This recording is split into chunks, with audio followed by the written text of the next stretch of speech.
আপনি খুশি তো? আল্লাহর রহমতে বাজে আমার লাগা লাখ লাখ শুকরিয়া। আমি বহুত খুশি হয়েছি, নিশ্চিন্তে একটা হ্যাঁ, অহনা কোনো। ওয়ালাইকুম। আমরা আবার আসলাম সেই আনোয়ারা খালার বাসায়। 2-3 দিন আগে আসছিলাম, ওনার অবস্থার মধ্যে জানিয়ে গেছি একটু অসুস্থ। ইনশাল্লাহ আল্লাহ যেহেতু শেফা দান করে, আমরা সেই দোয়া আশাটাই করি। আর কিছু বাজার নিয়ে আসলাম ওনার জন্য মাসিক দেখে।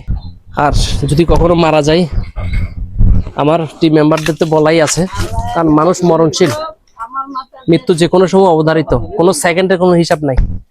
যেহেতু তারা অন্তত এই কাজটা চালাই যায়, হয়তো মরার পর তার দেখতে পারবো না, তারপর হয়তো কিছুটা শান্তি পাবো। তাই দোয়া করবেন যেহেতু আমরা সবসময় কাজে লেগে থাকতে পারি। এই ক্ষুদ্র ক্ষুদ্র বাজারগুলো হয়তো দেখা যায় ওনার 1 মাস যাইতেও পারে, নাও যাইতে পারে, কিন্তু আমরা চেষ্টা করি ভাই, আমরা আপ্রাণ চেষ্টা করি, আমরা আরো করব।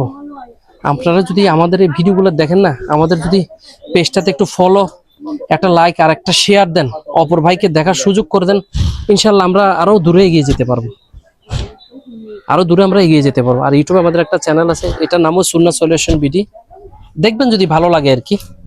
অনেক সময় বসে থাকেন না, টাইম ওয়েস্ট করেন, তো আমাদের হয়তো ওই পেজটা একটু দেখলেন, পেজটা ভিজিট করলেন, একটু টাইম ওয়েস্ট হইলো, হয়তো ভালো লাগলে আমাদের সাথে শরিক হইলেন।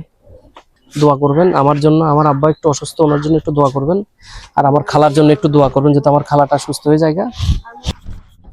আপনি খুশি তো? আল্লাহর রহমতে বাজে আমার লাগা লাখ লাখ শুকরিয়া। আমি বহুত খুশি হয়েছি, নিশ্চিন্তে একটা অহনা হ্যাঁ, কোনো আর টাকা ঘরের নাই। কামটা দেখবেন যে একটা হঠাৎ করে একদিন মাছ বানালে আয়া পড়ছি, দেখবেন যে ঘরের কাজটা করে লাইছি, এই তখন যে আপনারা রাতে আমরা রান্দা টান্দা এগুলো আমরা খাইয়া যাবো, রান্দা রান্দা এক বেলা খাইয়া যাবো, আজকে আল্লাহ যদি হায়াতে বাঁচে আমরা আর কি। দিলে পারতাম না, যাক, লেগে কই বলে একটু দাঁড়াই জানি না বাড়তে না একটু ঠিক আছে। পরে রান্দাম আচ্ছা, মাগরিমে এসে সাইলের আসলে প্রতি কোনো সন্তুষ্ট, মানে না মন খারাপ আছে বাজি, কিনা দেখেন। না বাজি চাউলটা ফ্রেশ চেয়ে আনছি, আমরা তো বুঝি কম, তো ঠিক আছে, সুন্দর আছে, আশা মাশাআল্লাহ, আশা করি খাবারও ভালো হবে। কথা বুঝছেন নি? আমি চাই ওই আচ্ছা ঠিক আছে, আর আমার লাগে দোয়া করবেন আপনারা। আল্লাহর দোয়া। আমাদের আরো লোকজন আছে তো, রোজার সময় ওরা আসতে পারে না, কারণ রোজা রেখে সবার তো শরীর চলে না আর কি। যাক, হ্যাঁ সবাই তাহলে আজকের জন্য এখানেই সমাপ্ত। আমাদের একটা পিচ্ছি বাবুরে দেখতেছি, নাম কি? নুসরাত জাহান মরিয়ম। নুসরাত জাহান মরিয়ম। আচ্ছা আচ্ছা, আচ্ছা ঠিক আছে। আচ্ছা, তারপরে এদিকে আসো। খালার এটা হলো যে ওয়াশরুম। আমরা দেখি ঘরের কাজটা যখন করব ইনশাল্লাহ চেষ্টা করব ওয়াশরুমটাও যাতে একটু সুন্দর করে দেওয়া যায়।